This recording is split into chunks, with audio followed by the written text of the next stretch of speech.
नमस्कार। आज हम एक ऐसे मुद्दे पर चर्चा करेंगे जो सभी भारतीय शहरों में आम हो गया है, पब्लिक ट्रांसपोर्ट का फेलियर। हर दिन लाखों लोग ट्रैफिक, भीड़-भाड़ और गैर भरोसेमंद बसों और मेट्रो के कारण परेशान होते हैं, चाहे वो दिल्ली के हों, मुंबई के हों, बेंगलुरु या फिर कोई भी बड़ा शहर। पब्लिक ट्रांसपोर्ट अब सुविधाजनक नहीं रहा। आइए समझते हैं कि ये समस्या आखिर पैदा क्यों हो रही है और इसके क्या रिजल्ट हैं। साथ ही जानेंगे कि इसको निपटाने के लिए हमें क्या करना चाहिए।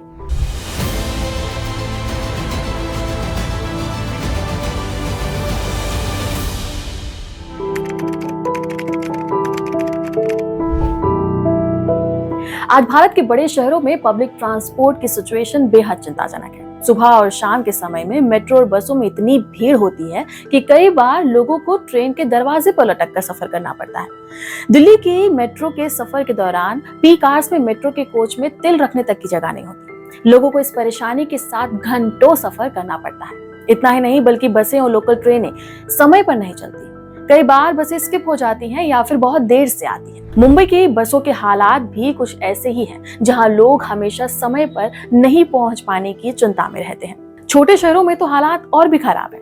बसों की फ्रीक्वेंसी बहुत कम है और लोगों को सफर करने के लिए प्राइवेट व्हीकल्स पर डिपेंडेंट होना पड़ता है। बेंगलुरु जैसे शहर में पब्लिक ट्रांसपोर्ट की समस्या ने इतने प्राइवेट व्हीकल बढ़ा दिए हैं कि हर दिन ट्रैफिक जाम सैकड़ों घंटे बर्बाद कर देता है।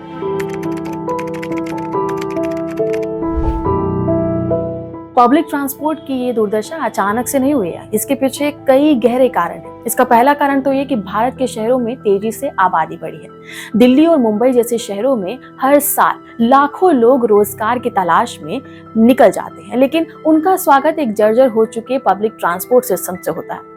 इतने ज्यादा लोगों को संभालने के लिए पर्याप्त साधन नहीं है और इसीलिए क्राउडेड कंडीशंस में डिले हो जाता है या ब्रेकडाउन्स जो होते हैं वो बहुत ही आम हो चुके हैं। इसके अलावा भारत के पब्लिक ट्रांसपोर्ट सिस्टम में कुछ अच्छा इन्वेस्टमेंट नहीं हो रहा है और इसके साथ साथ रैपिड अर्बन एक्सपेंशन बिना प्रॉपर प्लानिंग के हो रहा है, जिससे पब्लिक ट्रांसपोर्ट की जो पहुंच है वो काफी लिमिटेड हो चुकी है।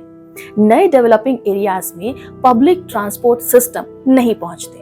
अर्बन प्लानिंग में इतनी गलतियां हैं कि रेजिडेंशियल एरिया बढ़ते जा रहे हैं, लेकिन पब्लिक ट्रांसपोर्ट उन्हें कनेक्ट नहीं कर पा रहा। इसका नतीजा ये हो रहा है कि लोग खुद की गाड़ियां ले आते हैं, जिससे रोड्स पर जो है ट्रैफिक और पॉल्यूशन काफी ज्यादा बढ़ रहा है। सड़कों पर बढ़ती गाड़ियों की संख्या भी पब्लिक ट्रांसपोर्ट की स्पीड और पंक्चुअलिटी को बहुत इम्पैक्ट करती है। मुंबई और बेंगलोर जैसे शहरों में हर दिन ट्रैफिक जाम में बसें और गाड़ियां फंसी रहती हैं। इससे लोग समय पर अपनी मंजिल तक नहीं पहुंच पाते।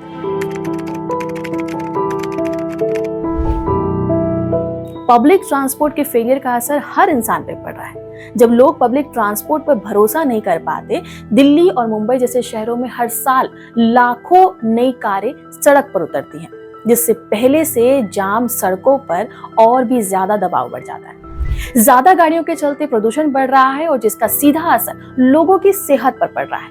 दिल्ली में स्मोग और वायु प्रदूषण के कारण रेस्पिरेटरी इश्यूज जो हैं वो बहुत ही तेजी से बढ़ रहे हैं और पब्लिक हेल्थ को बहुत ही ज्यादा खतरा होता जा रहा है। ट्रैफिक जाम के कारण लोग काम पर देरी से पहुंचते हैं, जिससे प्रोडक्टिविटी पर इसका सीधा असर पड़ता है। एक स्टडी के मुताबिक ट्रैफिक जाम के कारण बेंगलुरु में हर साल करोड़ों रुपए का नुकसान होता है, क्योंकि लोग रोजाना घंटों घंटों सड़कों पर अपना समय बर्बाद कर देते हैं। जो लोग प्राइवेट व्हीकल्स नहीं खरीद सकते, उन्हें खराब पब्लिक ट्रांसपोर्ट सिस्टम पर डिपेंडेंट होना पड़ता है, जिससे इनइक्वालिटी और भी ज्यादा बढ़ जाती है। सस्ती पब्लिक सर्विसेज के अभाव में गरीब तबके के लोग शहर के सेंटर तक आसानी से नहीं पहुंच पाते, जिससे उनकी जॉब्स और अपॉर्चुनिटी भी लिमिटेड हो जाती है।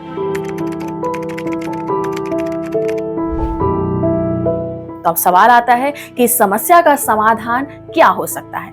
कुछ जरूरी कदम उठाने होंगे, जैसे पब्लिक ट्रांसपोर्ट को सुधारने के लिए बड़े पैमाने पर निवेश की जरूरत है।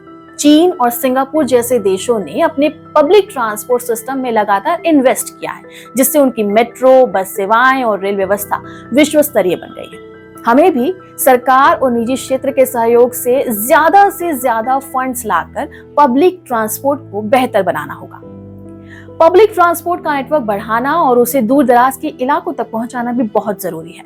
दिल्ली मेट्रो ने लाखों लोगों के लिए कनेक्टिविटी में सुधार किया है। अब बाकी शहरों में भी मेट्रो और बस नेटवर्क का विस्तार करना बहुत जरूरी है। इसके अलावा पब्लिक ट्रांसपोर्ट के इस्तेमाल को बढ़ावा देने के लिए लोगों को प्रोत्साहित करना होगा।